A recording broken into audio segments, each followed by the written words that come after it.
Assalamualaikum warahmatullahi wabarakatuh. Innal hamdalillah nahmaduhu wa nasta'inuhu wa nastaghfiruh wa na'udzu billahi min syururi anfusina wa min sayyiati a'malina. May yahdihillahu fala mudhiyalah wa may yudhlil fala hadiyalah. Asyhadu an la ilaha illallah wa asyhadu anna Muhammadan abduhu wa rasuluh la nabiyya ba'da amma ba'du.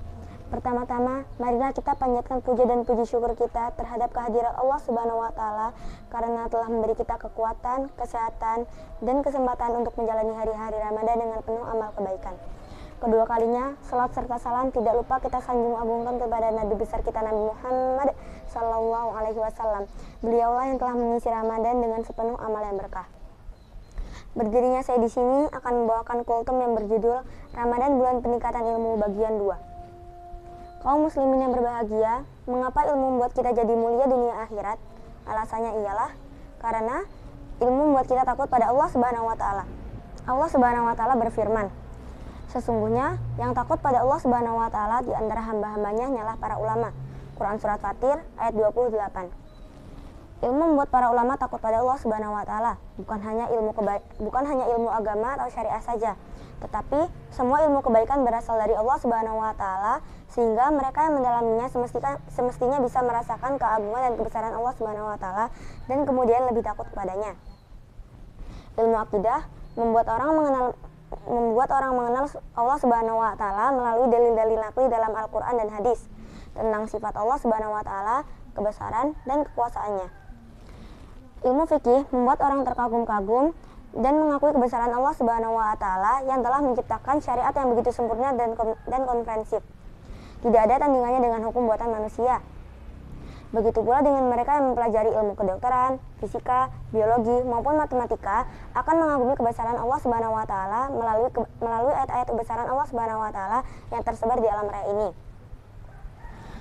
Tentang fase penciptaan manusia, fase pengaturan alam semesta, fase anatomi hewan dan tumbuhan, fase mineral sumber daya alam, dan seterusnya. Semua menceritakan dengan jujur dan luas tentang kebesaran Allah Subhanahu wa Ta'ala. Maka layaklah jika para ulama dan ilmuwan saleh menjadi orang yang paling takut pada Allah Subhanahu wa Ta'ala. Selanjutnya, karena orang yang berilmu akan mendatangkan kebaikan. Dari Muawiyah radhiyallahu anhu, Rasulullah Shallallahu alaihi wasallam bersabda, barang siapa yang Allah Subhanahu wa Ta'ala menginginkan kebaikan padanya, maka ia akan difahamkan dalam masalah agama. Hadis riwayat Bukhari dan Muslim. Dengan ilmu, maka seluruh kebaikan akan mendatanginya. Ketika ia beribadah, maka ia akan beribadah dengan benar sesuai dengan syariah. Ia beribadah dengan ikhlas dan khusyuk, karena ia adalah orang yang paling takut kepada Allah Subhanahu wa Ta'ala. Ketika ia bermuamalah, ia mengetahui mana yang halal dan mana yang haram.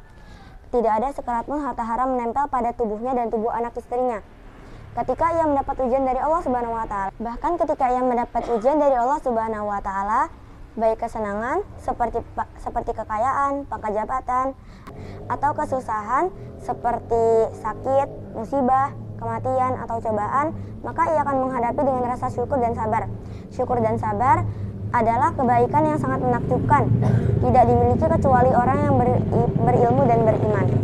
Dari Suhaib bin Sinan radhiyallahu anhu, Rasulullah Shallallahu alaihi wasallam bersabda, sungguh menakjubkan urusan kaum mukmin, semua urusan adalah baik baginya, dan kebaikan ini tidak dimiliki oleh orang lain. Ketika ia mendapat kesenangan, maka ia akan bersyukur dan itu baik baginya.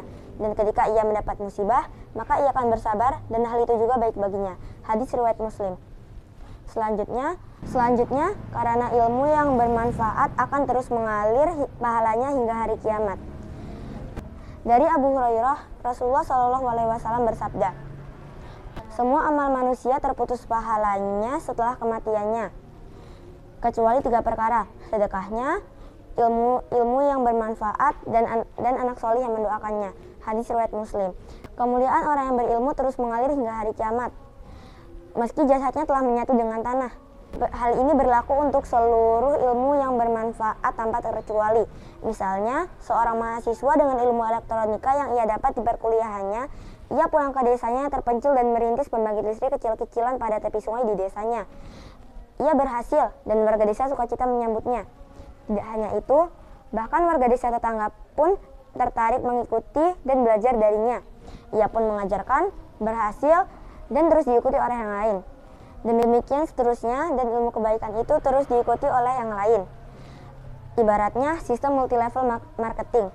Maka sang mahasiswa ternyata terus mendapat poin dari level bawah yang mengikuti ilmu kebaikan ini, bahkan hingga ia meninggal nantinya. Sistem multi-level marketing karena pahala ilmu kebaikan yang bermanfaat adalah legal dan disyariatkan dalam Islam. Dari Jarir bin Abdullah radhiyallahu anhu, Rasulullah shallallahu alaihi wasallam bersabda, barang siapa yang mengsunnahkan dalam Islam sunnah yang baik, maka pahala baginya dan pahala bagi yang mengerjakan setelah itu, tanpa mengurangi pahala mereka sedikit pun. Hadis riwayat Muslim. Mengapa setiap makhluk merasa memiliki utang budi kepada para ulama, bahkan ikan di dalam lautan? Dalam kitab Mukhtasar Minhajul Qasidin disebutkan bahwa karena para ulama mengajarkan ilmu yang membawa kebaikan kepada seluruh makhluk pula. Seperti ilmu ihsan dalam penyembelihan, ilmu melarang menyiksa binatang, menebang pepohonan, merusak alam, dan seterusnya. Sehingga wajar ketika para ulama dimintakan ampunan kepada Allah Subhanahu wa taala bagi orang yang berilmu. Dan yang terakhir, karena Allah Subhanahu wa taala, para malaikat, penghuni langit dan bumi bersolawat atau mendoakan para pengajar ilmu kebaikan. Dari Abu Umamah radhiyallahu anhu, Rasulullah sallallahu alaihi wasallam bersabda, dan sesungguhnya Allah Subhanahu wa taala dan para malaikatnya, penghuni langit dan bumi, bahkan semut di lubangnya, bahkan juga ikan bersolawat atau mendoakan para pengajar ilmu kebaikan. Hadis riwayat Tirmizi, ia mengatakan hadis hasan. Barangkali ini adalah kemuliaan di atas kemuliaan makhluk bernama manusia.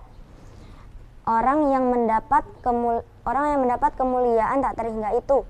Bayangkan saja, sang Khalik dan makhluknya bersolawat atau mendoakan untuknya. Ia mengharapkan kemuliaan dan kebaikan itu senantiasa ada pada orang yang berilmu hingga akhir hayatnya. Akhirnya, semoga Allah Subhanahu wa taala memudahkan niatan kita dalam meningkatkan keilmuan kita, khususnya pada bulan Ramadan yang mulai ini. Wallahu a'lam bishawab. Wassalamualaikum warahmatullahi wabarakatuh.